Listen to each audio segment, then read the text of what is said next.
মাঝে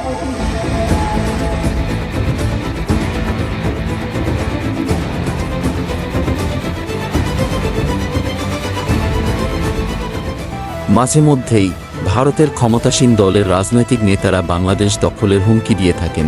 ভারতীয় শীর্ষ রাজনীতিবিদ থেকে শুরু করে গণমাধ্যম পর্যন্ত সব জায়গাতেই বাংলাদেশকে ভারতের অঙ্গরাজ্যে পরিণত করার হুমকি দেওয়া হয়।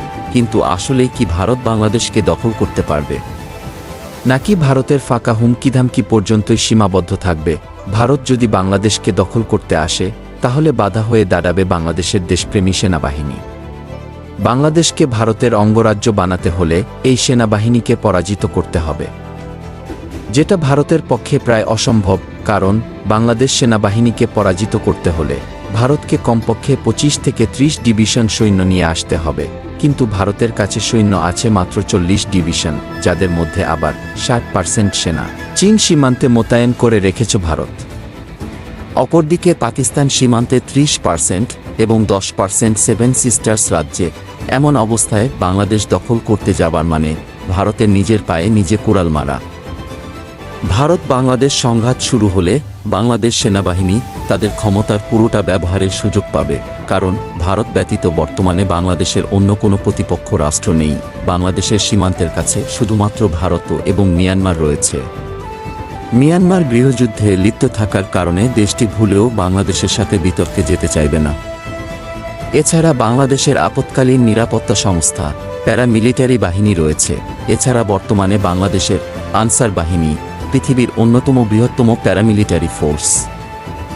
বাংলাদেশে যে কোনো হামলা মোকাবেলা অথবা পাল্টা হামলা চালাতে সেনাবাহিনীর সাথে এই বাহিনীও যুক্ত থাকবে। এছাড়াও যে কোনো পরিস্থিতিতে বাংলাদেশের 17 কোটি জনগণও সামরিক বাহিনীর পাশে থাকবে। কিন্তু ভারতের ক্ষেত্রে বিষয়টি সম্পূর্ণ উল্টো। কারণ ভারতের চিরশত্রু পাকিস্তান ও চীনকে মোকাবেলায় সর্বদা সতর্ক থাকতে হবে ভারতকে একদিকে চীন, অন্যদিকে পাকিস্তান সীমান্তে আক্রমণ প্রতিরোধ করতে বিপুল সংখ্যক সেনা সদস্যদের সবসময় মোতায়েলা রাখতে হয়। ভারত যদি চীন পাকিস্তান সীমান্ত থেকে বাংলাদেশের সাথে যুদ্ধ করতে সেনা সরিয়ে নিয়ে আসে, তাহলে ওই সুযোগে পাকিস্তান কাশ্মীর দখলের সুযোগ নিবে এবং চীনও অরুণাচল অঞ্চল দখল করবে এবং সেভেন সিস্টার্স রাজ্যগুলোর স্বাধীনতাকামীরাও নিজেদের স্বাধীন করার জন্য সর্বাত্মক শক্তি প্রদর্শন করবে। তাছাড়া আসাম, মেঘালয়, মিজোরাম দিয়ে ভারত বাংলাদেশে আক্রমণ করতে পারবে না, কেননা এসব রাজ্যে পাহাড় পর্বত এবং বনজঙ্গল দিয়ে বেষ্টিত। ভারত বাংলাদেশ আক্রমণ করতে চাইলে শুধু পশ্চিমবঙ্গ দিয়েই সেটি সম্ভব, কারণ পশ্চিমবঙ্গ বাংলাদেশের মতোই সমতল। তবে ভারতীয় ট্যাঙ্কগুলো বাংলাদেশের মাটিতে চলাচলের জন্য ততটা উপযোগী হবে না। আর বাংলাদেশ নদীমাতৃক দেশ, পুরো দেশ জুড়ে ছড়িয়ে ছিটিয়ে আছে নদী। এই নদীগুলো বাংলাদেশের প্রতিরক্ষার ঢাল হিসেবে কাজ করবে। তাছাড়া এমনিতেও নদীমাতৃক দেশগুলো দখল করা কঠিন। 2001 সালে বড়াইবাড়ি যুদ্ধে বাংলাদেশের সামরিক বাহিনী বিপুল পরিমাণ ভারতীয় সেনাকে হত্যার পর অনেক বিশেষজ্ঞরা ভেবেছিল ভারতীয় সেনাবাহিনী হয়তো কিছু আর্টিলারি নিয়ে কিছু কোস্ট দখলের চেষ্টা করবে। কিন্তু ভারত সরকার কিছুই করেনি। তারা ভবিষ্যতেও কিছু করার আগে বহুবার ভাববে। এছাড়াও ভারতের মাথা ব্যথার কারণ বাংলাদেশ নৌবাহিনী।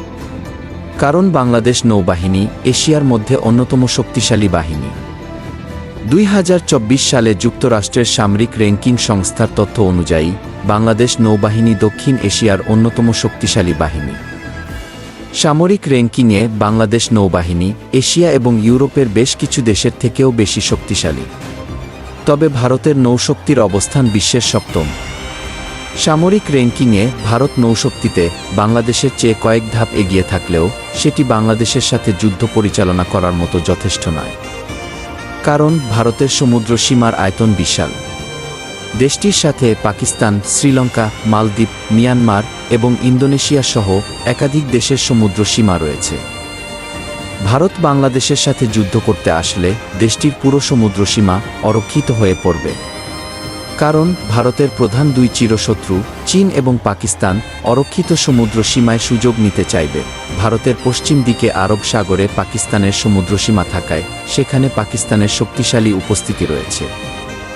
অপরদিকে ভারতের নাকের ডগায় শ্রীলঙ্কা ও মালদ্বীপে চীনের সামরিক ঘাঁটি রয়েছে। তাছাড়া বঙ্গোপসাগরের তীরবর্তী মিয়ানমার সীমান্তেও চীনের একটি নৌ ঘাঁটি রয়েছে।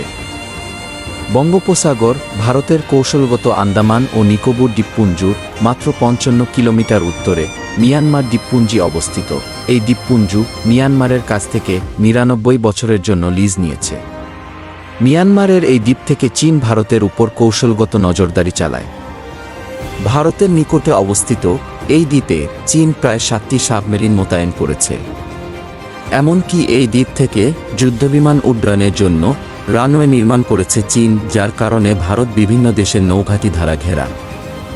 আর ভারত বাংলাদেশে সামরিক হামলা চালালে চীন এবং পাকিস্তানও বসে থাকবে না, তারাও নিজেদের স্বার্থে ভারতের উপর হামলা চালাতে পারে। বর্তমানে এমন অবস্থায় যদি ভারত বাংলাদেশের উপর হামলা চালায় তাহলে বিভিন্ন কারণে বেকায়দায় পড়বে ভারত। এছাড়া বাংলাদেশের হাতে 2টি সাবমেরিন থাকলেও ভারতের কাছে 9টি সাবমেরিন রয়েছে। তবে বাংলাদেশে সামরিক হামলা চালালে ভারত সবগুলো সাবমেরিন বাংলাদেশের বিপক্ষে ব্যবহার করতে পারবে না, কারণ চীন ও পাকিস্তান সীমান্তবর্তী নৌঘাঁটি থেকে সাবমেরিন সরিয়ে নিলে ভারতের সমুদ্রসীমা পুরোপুরি অরক্ষিত হয়ে পড়বে। বাংলাদেশ চীন থেকে সাবমেরিন ক্রয় করতে গেলে ভারতীয় নৌ কর্মকর্তারা আপত্তি জানায়, তবে বাংলাদেশ নৌবাহিনী ভারতের আপত্তিকে পাত্তা না দিয়ে চীন থেকে 035 সাবমেরিন ক্রয় করে। এছাড়া বাংলাদেশ নৌবাহিনী আরও 8টি সাবমেরিন ক্রয় করার পরিকল্পনা করছে, যেই সাবমেরিনগুলো কক্সবাজারের পেকুয়ায় সামরিক ঘাঁটিতে রাখা হবে।